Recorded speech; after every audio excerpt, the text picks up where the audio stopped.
Well, so we're going to do 4 weeks on evangelism starting tonight.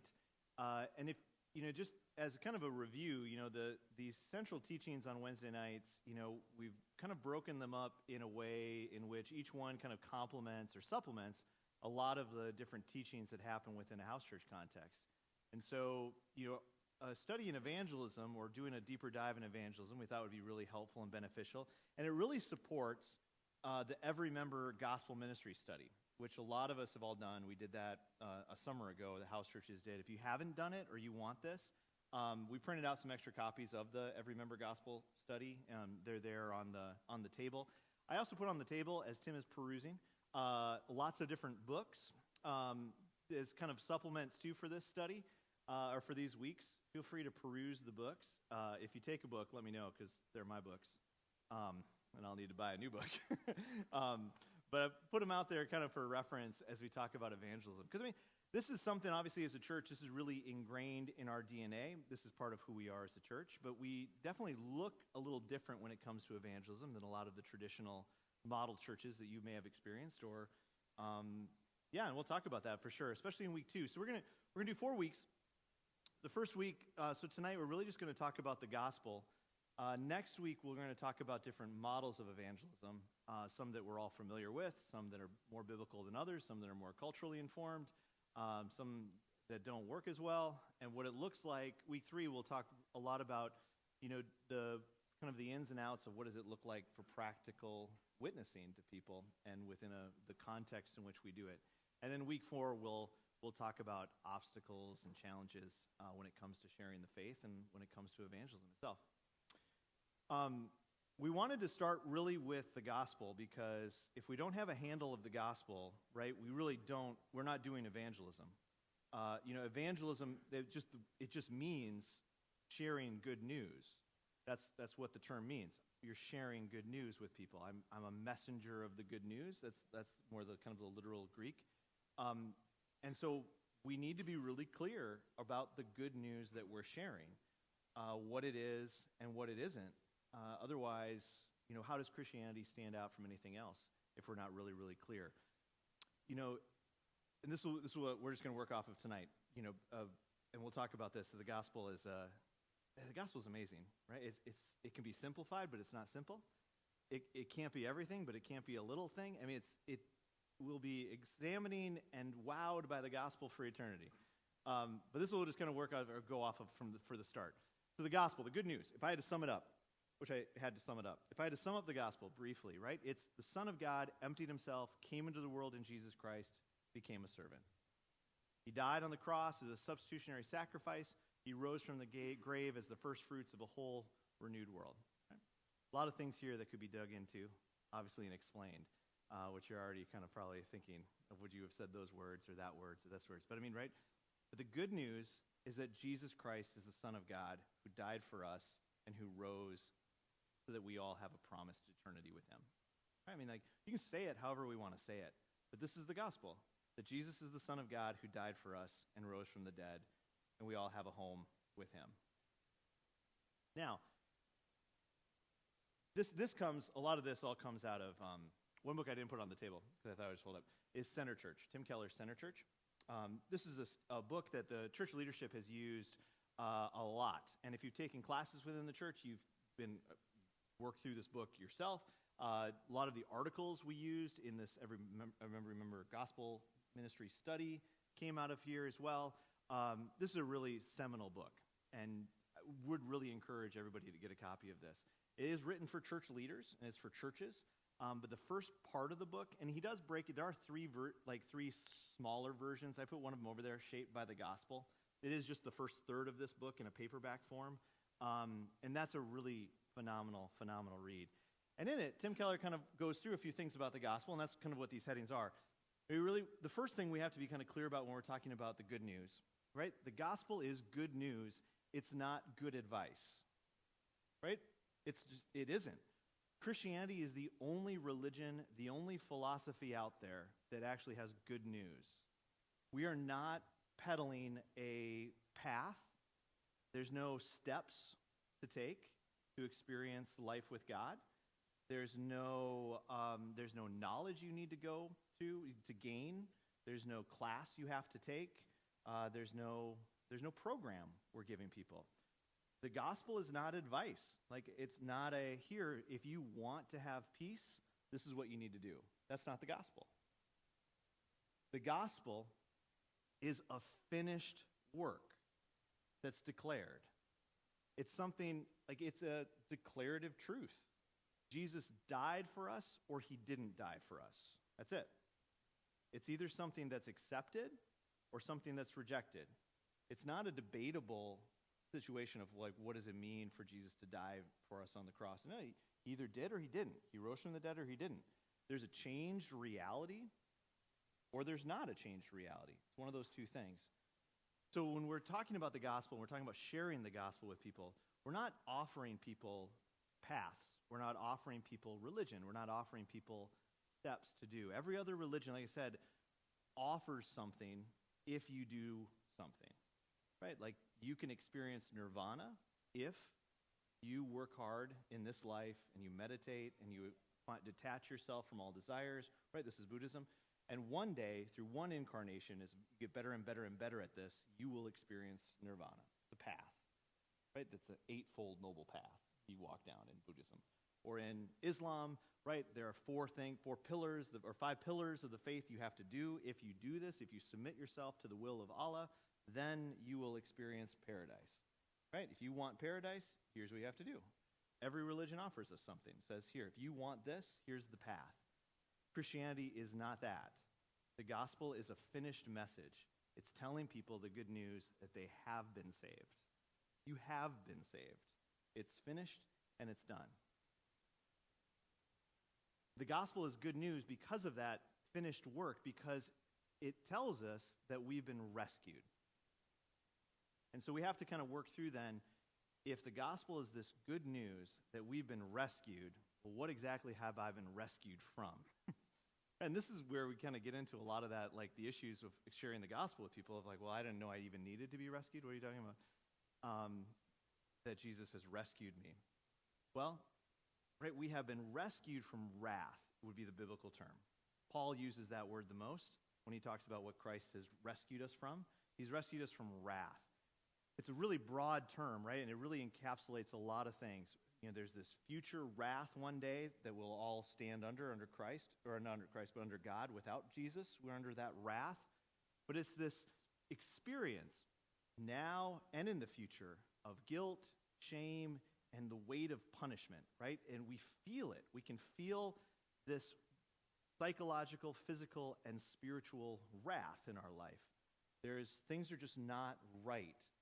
And we're entrapped and enslaved to these things. Our relationship with God and each other is broken, and because of that, there are consequences. And we feel those consequences. We feel those consequences every day, and we will feel those consequences more and more and more and more and more, right? You, like, look through the world.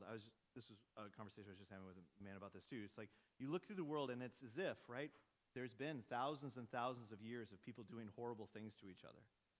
Yeah. That's the world we live in. The consequences of generations and generations of people with broken relationships doing horrible things to one another.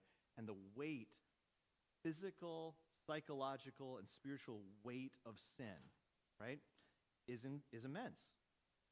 And someone had to rescue us from the weight of all of the gross, horrible things of this world, because no one person could ever get out of it, right? Like, there's just not enough karma to go around for generations and generations of all the horrible, horrible things that have happened in this world. What could ever save us from this broken existence that we live in, right? Jesus. That's the good news. We've been rescued from wrath. We've been rescued from the brokenness of this world. We've been rescued from the physical, psychological, and spiritual torment that all of our sin and the sins of others over all of the generations have accumulated and done to us. We don't have to live in that reality.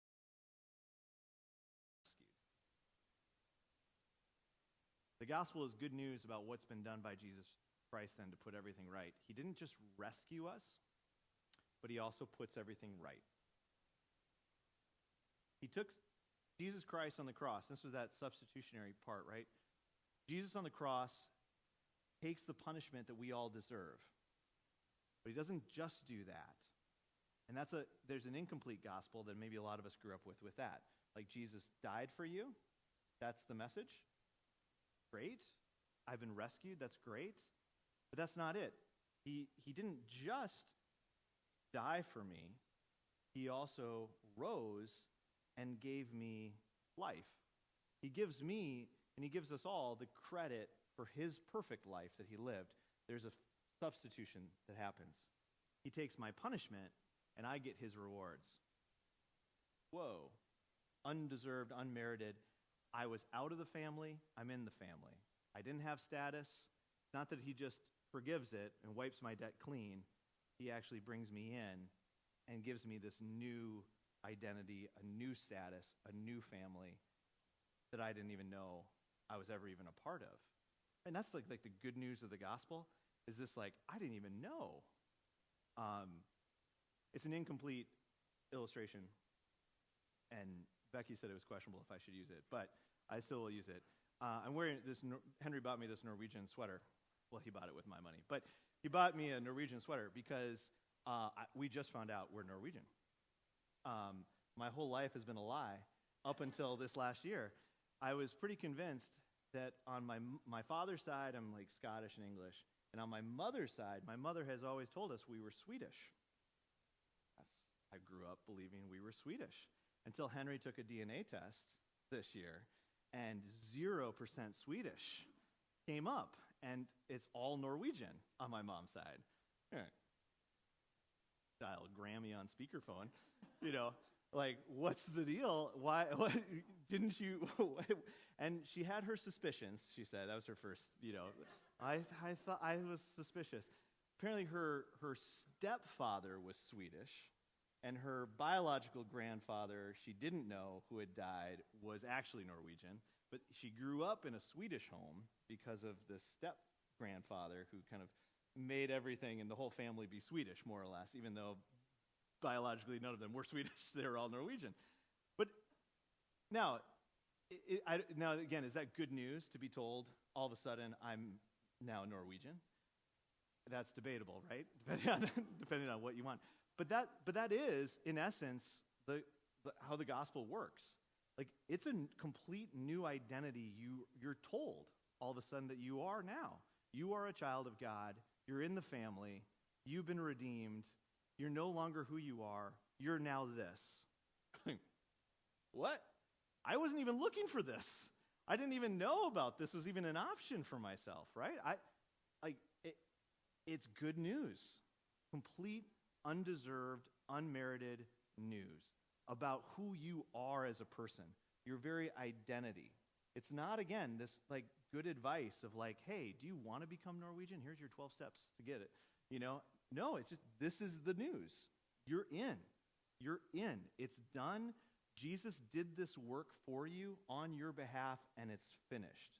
You're in. You've been redeemed. He took your punishment for you. That was the last one. He rescued you, and he clothes you in his own identity. He brings you into the family. You now are considered a child of God. Whether or not you wanted to be a child of God or not, you are. That's the gospel. And I think the best way of looking at the gospel then, too, is really understanding how the gospel kind of unfolds. Again, there's a lot of resources out there on understanding the gospel more and more.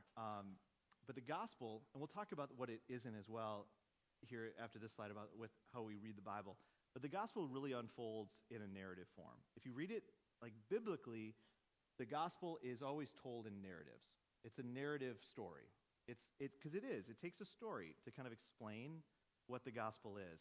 And the gospel has kind of four major parts to the story. This is the way I kind of categorize it when I think about it, to be able to explain it to myself and to others, right? Where did we come from? Why do things go wrong? What will put things right? How can I be put back right? Right? I mean, the scriptures are very clear on where we came from. We came from God, the one we were in relation with, the one we were always meant to be with, the one who intended all things for us, intended good for us. And you feel this. We all feel this good intention behind everything that was created around us. We all want to be in relationships. We all want to be whole. We want to be complete. We all feel this. We want to be connected to the source, whatever that is, right? Oh, this is a side point. I should have made a slide about this, but I forgot. But, a lot of people talk about how we live in a secular society. We need to stop talking that way. We don't live in a secular society. It's not. Like 2% of the country is secular. We live in a pagan society. It's pagan. There are lots of beliefs. Everyone is seeking after God.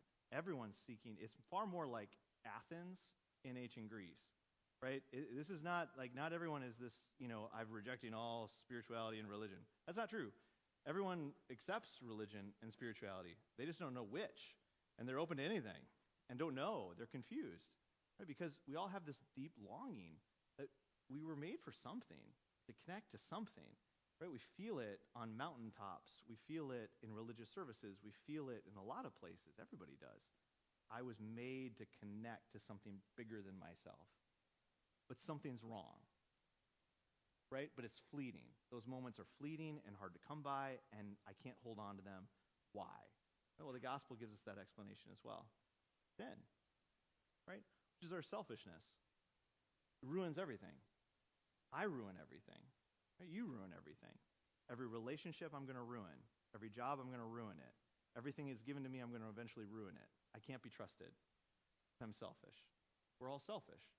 And our selfishness continues to compound and compound and compound and just ruin things and creates this separation, right? A rift between us and God and between us and other people, right? Like, why can't countries get along?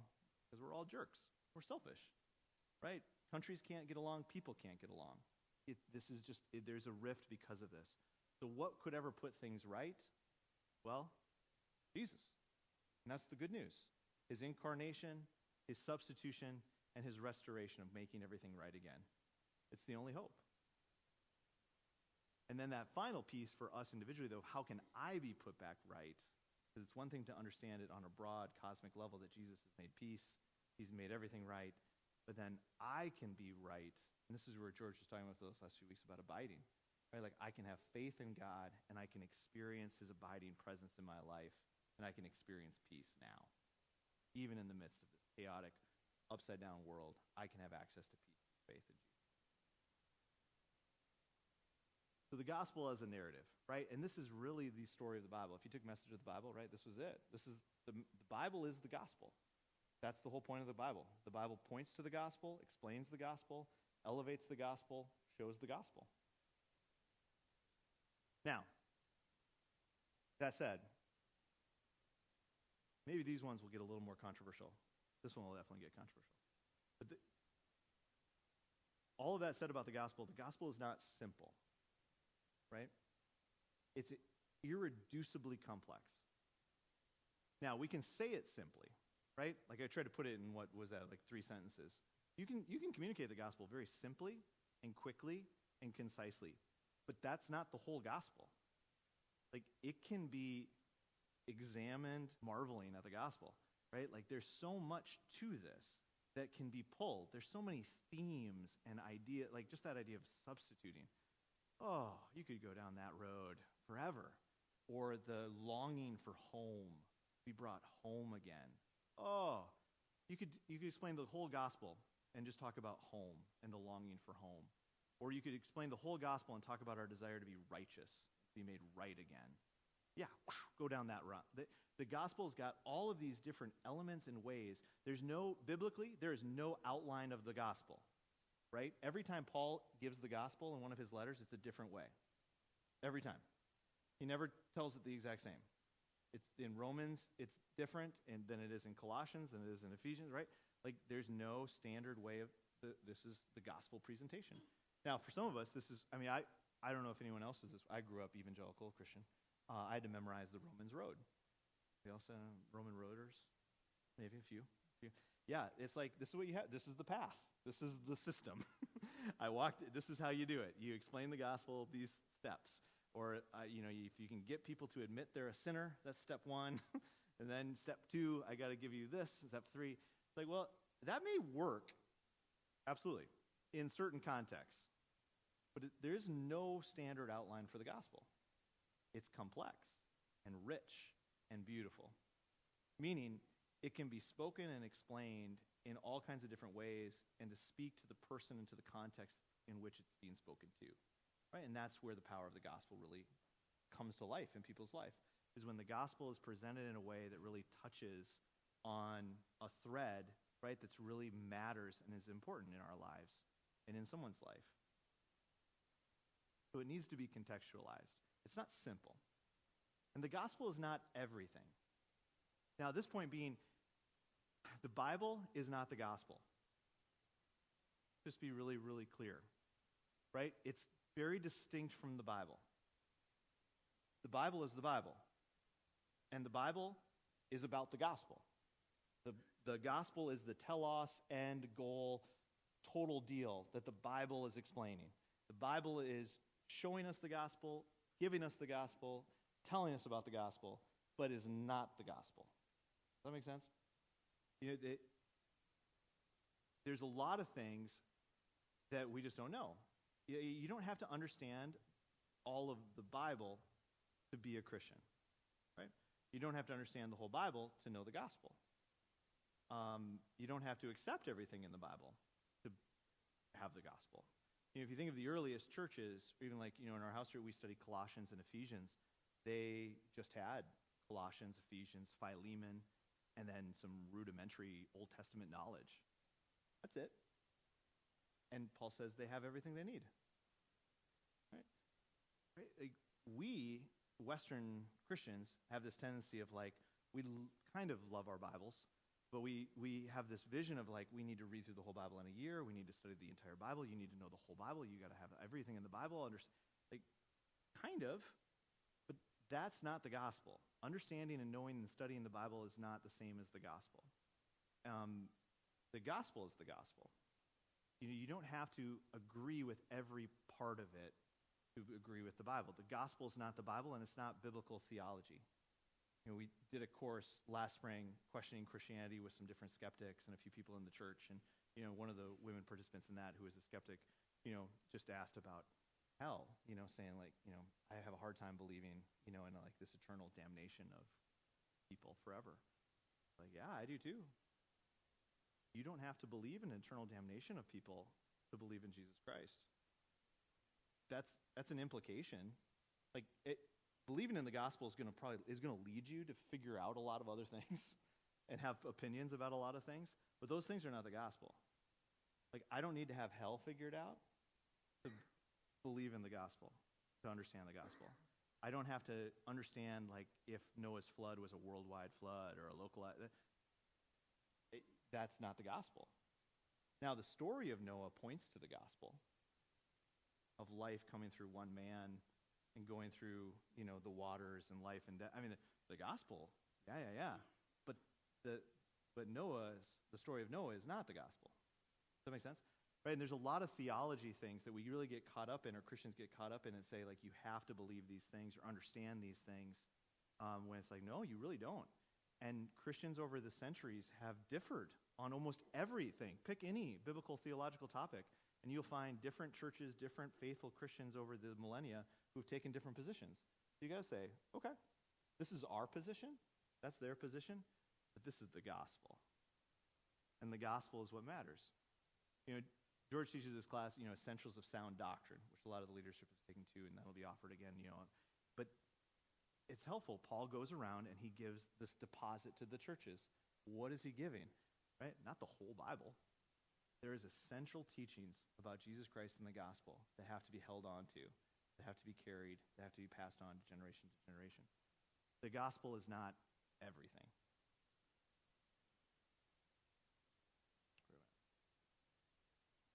The gospel is also not religion or irreligion. So as we explain the gospel, and even as we are just kind of trying to hold on to the gospel for ourselves, we're always going to feel this tension between, you know, you call it what you want to call it, moralism, the law, legalism. I'm going to use the word religion. It seems like that fits best when I talk to people who are outside of the church. You know, like this rules. We're going to slide into one of these two camps, always. I either like rules a lot, and I want order and structure, and I know what want to expect, and I want to be able to earn, and I want to be able to perform and be praised for my good performances. Or we're going to want to throw off the shackles and be free to do whatever the heck we want and not want to follow the rules. Like, that's the tension. And we're always going to feel that tension in our lives. We're always going to see that tension in the church. We're always going to see that tension in our culture. It's always pulling. It's always pulling. Which, again, is why, kind of back to that last point, like why we must not just, this is a quote from Keller, we must not just preach the Bible in general, but rather we must preach the gospel. Because you can make this, if you want to make an argument for more moralism, you can find that in the Bible. Sure, there's a lot of texts that talk about the need for law and order and to do things and all that. And then you're going to find lots of stuff that does feel very liberating. And you can throw off the bonds, you can throw off the shackles, you can do anything you want to do. And that's where that, if it's just going through the Bible or just picking parts of the Bible that you want to preach to yourself and teach and understand, you're going to miss it. Or you're going to gravitate towards the things that you want to hear more than the things that you need to hear. Where the gospel, right, really speaks to both of those extremes and pulls us back. To those of us who tend to be more free and liberal, the gospel reminds me that I am not free. I've been purchased. I've been ransomed. I've been rescued. Okay. Maybe I'm not as free as I thought I was. I now have a king and a Lord, and I have some things that I probably should be doing with my life. For those of us who are a little more on that rules side, moralism side, right, the gospel speaks to us and says, hey, listen, you can stop trying. You were never going to make it anyway. You're not as great as you think you are. I did everything for you. I just want you to worship and trust and rest and abide in me. Stop working at this. And calms us down. Right, the gospel speaks to both extremes. The more we understand the Bible, the more we're going to grasp the gospel. So I'm not trying to say we shouldn't read the Bible. We shouldn't study the Bible. We should study the Bible. We should read the Bible. The more and more we understand the Bible, the more and more we're going to understand the gospel. And the more we understand the gospel, the more we're going to see that that's what the Bible's all about. But we have to have this really just clear vision of the gospel and understand that all of Scripture is pointing to the gospel. And we have to understand the gospel. And then the gospel affects everything. Everything in your life is affected by the gospel.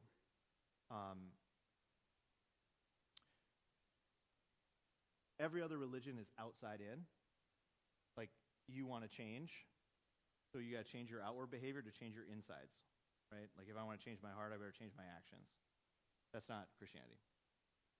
Christianity is inside out. You've been changed. You've been redeemed. You've been rescued. You've been given a new heart, a new self. And that breaks us, and we live changed lives. Because I've been so loved. Because I've been given all of this without ever asking or even seeking it. Not even seeking it, actively working against it. And God did this for me. It breaks us, humbles us, and it makes me want to live a better life or live a different way, right? It's inside out. Everything else is outside in. How do I become a better person? Right? You are a child of God. There's no getting to be a better person. Live like it. And it's forward, backwards. Like Christianity, too, is the only religion that's forward, backwards in the sense of your ending of the story is secure. Like, we get it. We get heaven. Like, we get Jesus. It's done, solid, totally secure. Because Jesus rose from the dead, he showed us what awaits all of us. That's it. It happened. He conquered death. Nothing else has to be done. One day we will all rise, and we will all live for eternity with him. Versus the other, and then that filters backwards of if God is restoring all things and making all things new, then we work to make all things new here too. And we live in this expectation. We work for justice now because justice is coming then. We work for peace and love and hope now because peace and hope and love is coming then. Like we work for the king now because the king is coming then. It's, the ending of the story is solid and totally finished. And then that inspires me, gives me hope and confidence to work for it now because I know it's going to happen. And everything I work on is not in vain, right? Because it's all going to happen. Whereas other religions, you have to live a certain way, work a certain way, hoping that when this king or this god or whoever comes back or whatever judgment happens, you will be found good enough, worthy enough, you'll make it in. We know we're in, and then that gives us the confidence to live bold lives of ministry and love of others now.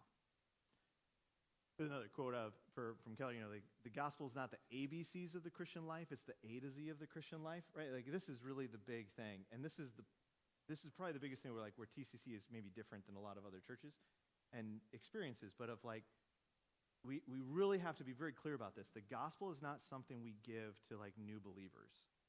The gospel is something we give to ourselves every day.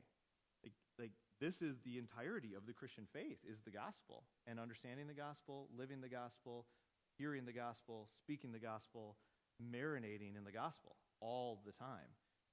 We don't move on from the gospel. And so if you want to move on from the gospel, right, it doesn't happen in this context, because we have these needs. We have gospel neediness. Right? We are a forgetful people. We have hearts that are always turning to other gods, other things. And so we need this constant gospel renewal all the time, every day. We all know this and have experienced this. Our heart turns very, very quickly, and we start to worship and love things that God has given us rather than God, the Creator, who made them for us. We have to be reminded. We have to tell ourselves the good news all the time. The big takeaway I would kind of push is if you feel called or a desire for evangelism, which we should as citizens of the kingdom of God, we want to share the good news. We want everyone to know that they're in. It's fun. It's fun to tell people that they're in. The first step, though, in this is you need to evangelize to yourself a lot more. We need to speak the gospel to ourselves. We need to speak the gospel in our own spheres and circles. You need to speak the gospel to your spouse. You need to speak the gospel to your kids. You need to just talk the gospel more. Become more gospel fluent, right? Speak gospel, talk gospel.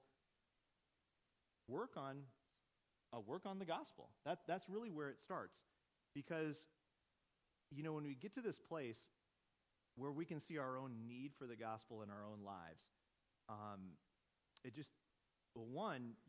you experience that change in your own life. But then two, when it comes to actually evangelizing, it takes away, and we'll talk about this in session 3, but this kind of relational integrity. It's no longer this smug, arrogant, I have something that you need. No, I've got something I need, and you need it too, and I need it just as much as you need it. We all need it the same. I'm in the same spot as everybody else is. I've got the same Lord and Savior as everybody else does. Jesus died for me and for my neighbor, who may not know it yet, but we're in the same place. I'm not in this higher position of I have all the inside knowledge and I need to get them the inside knowledge. No, I need this. I need the gospel just as much as anybody else needs the gospel. And when we have that gospel and we speak that way to ourselves and remind ourselves of the gospel more and more, then it becomes something that comes more naturally out of our lives.